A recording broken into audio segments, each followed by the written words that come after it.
I have 5 little rules that you can follow as you find your spark and bring your spark to life. The first is to go after the things that you want. Let me tell you a story. So a friend of mine and I, we went for a run in Central Park. The Roadrunners organization, on the weekends, they host races. And it's very common at the end of the race, they'll have a sponsor who will give away something, apples or bagels or something. And on this particular day, when we got to the end of the run, there were some free bagels. And they had picnic tables set up, and on one side was a group of volunteers. On the table were boxes of bagels, and on the other side was a long line of runners waiting to get their free bagel. So I said to my friend, let's get a bagel.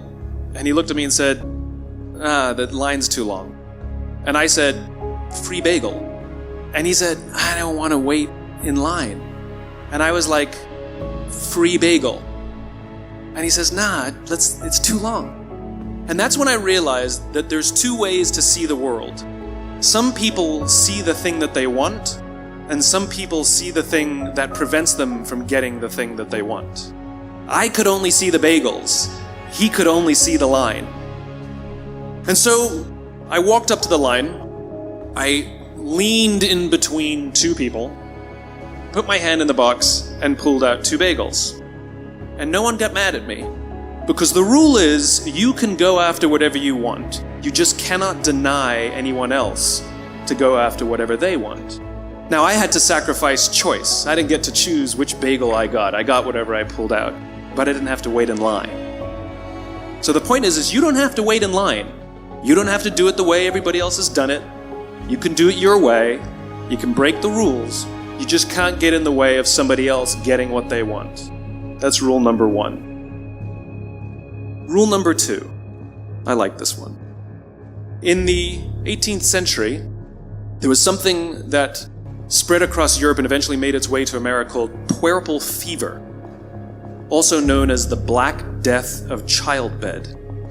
Basically what was happening is women were giving birth and they would die within 48 hours after giving birth.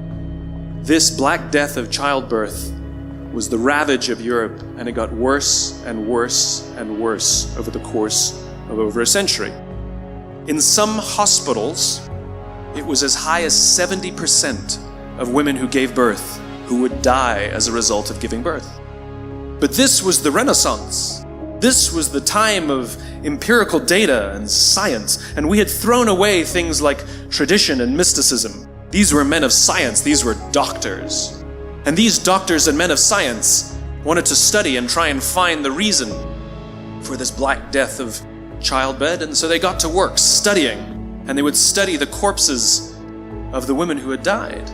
And in the morning they would conduct autopsies, and then in the afternoon they would go and deliver babies and finish their rounds.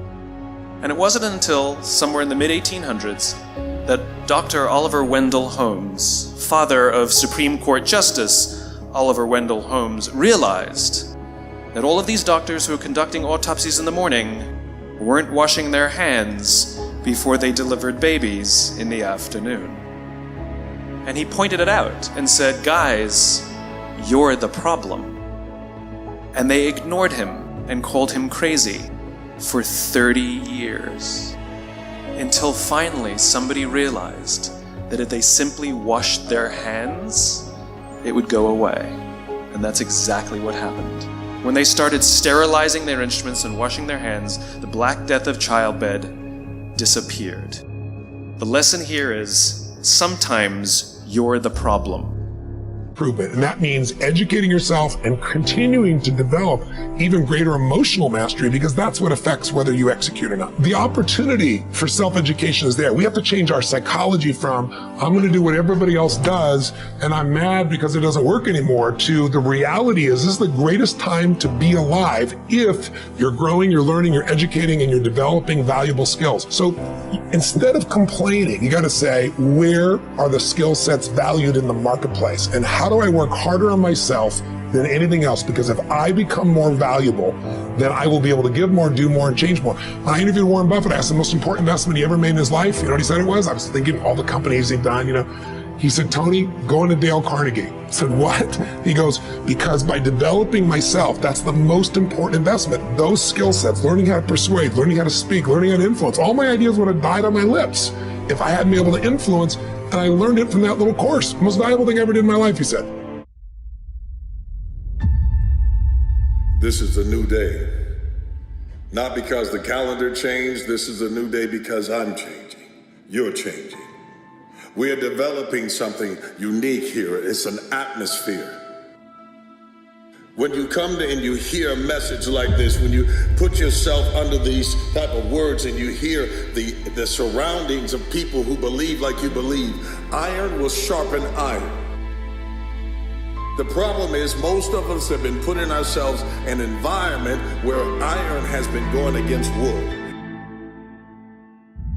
Think strategic all the time. Before any action or any inaction, ask yourself this question. Is this action going to make me stronger or weaker? Will this action move me toward the strategic long-term goals I am trying to achieve in my life? And do not lie to yourself. You have to tell yourself the truth. And the truth is, you have time. You have the skill, you have the knowledge and the support and the willpower and the discipline to get it done. Like at a certain point, like eliminate the outcome. Stop being driven by rewards. Stop being driven by outcomes. Stop being driven by, if I get this, I'm gonna do this. Just work. And if you don't get what you thought you were gonna get, show up and still go to work. What's more important, what you acquire or who you become?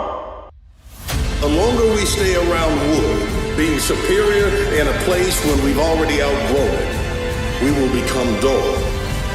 And when the opportunity comes, when something fresh, someone new, someone that reminds us of what we used to be, someone that had the passion, someone that had purpose on themselves comes, you'll see iron again, and you won't be able to give them what they can give you. You can miss a moment because you don't sharpen yourself against iron.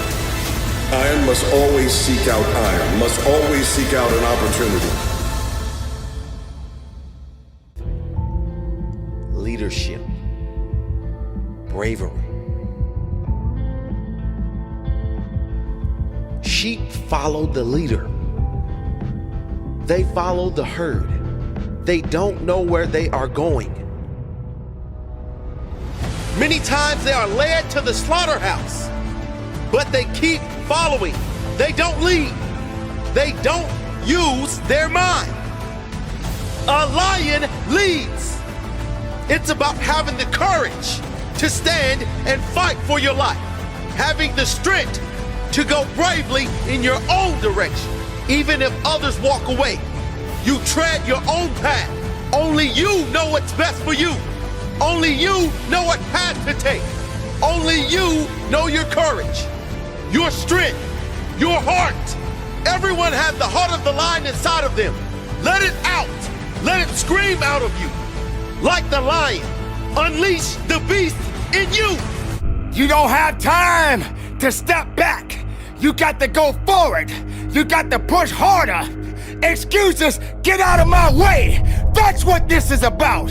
So you got to recognize when it gets tough, you better get tough. Easy does not count. Easy does not work. You can't cheat your way up. You got to push your way up. Not everyone is ready to be at the top. Not everyone is suitable to be at the top. If you're having a mental breakdown, then the body will believe everything that the mind is telling it to do.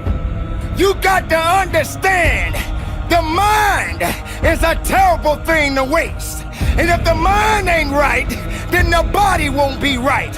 You have to understand that you have to have a connection the connection of righteousness, the connection of fighting, the connection of faithfulness in you and your abilities and your strength and your honor and your integrity. Everything that you do on this moment counts in this place. You can't wait for someone else to push you through it.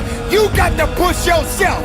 You are born, and you are born to live and fight. So on this day and for the rest of your life, if you're working, work a little bit harder. You can't do easy. There is no easy in success. There is no easy in pushing that weight. There is no easy in running that extra mile. If it's easy, why are you doing it? If it's easy, how are you growing? If it's easy, how are you gonna be your best? Suffer now and get the rewards later. Don't ask for it, take it. It's yours. Go get it. If you believe in the possibilities, then make it work for you.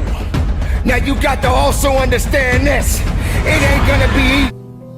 Every mistakes become a legend.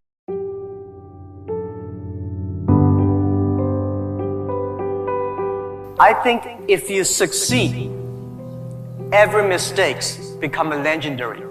If you fail, that's just a garbage. So stay full. Stay foolish to your dream and continue to fight.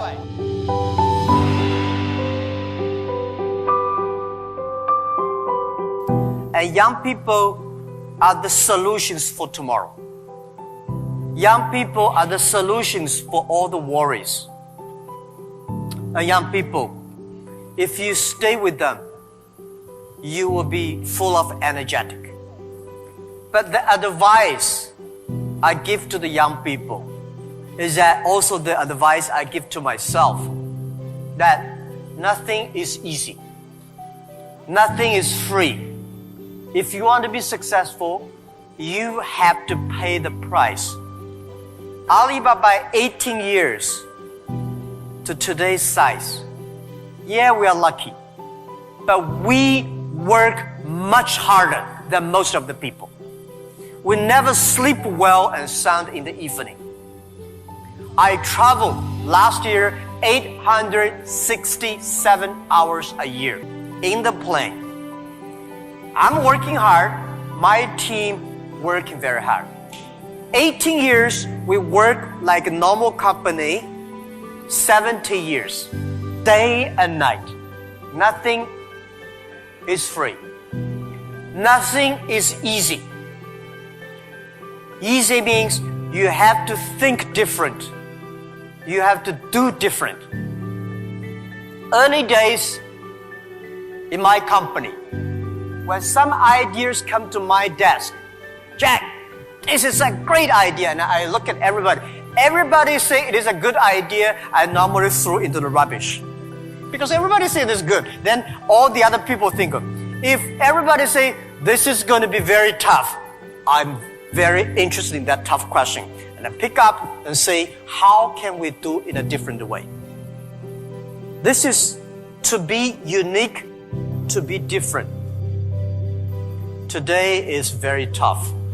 Tomorrow is more tougher. The day after tomorrow is beautiful, but most people die tomorrow evening. You have to work very hard.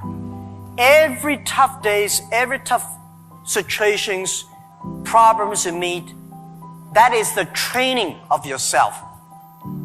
When you graduate your school, graduate from this school, you just start your career of learning. When you got a PhD diploma or bachelor diploma, this is just a certificate your parents paid the tuition for 4 years. Your real challenge is when you leave the college, the real life starts. The real exam starts. The real test starts. That's life. So, one thing you are lucky, as I said, if students cannot survive, 99.9% of people in the world cannot survive. Only you have this confidence, you will be able to face the challenge of future. If you 20 to 30 years old, please find a good boss, not necessarily a good company. Learn from the boss, learn how to do it. When you are 30 to 40 years old, try to do something yourself if you really want to try. One of the hardest parts of success is getting started. We all think about consistency, getting up every day and doing what we gotta do. That's the most important thing. But if you don't get started, there's nothing to be consistent about. And you know the crazy thing about it is, once you get started, you're already halfway done.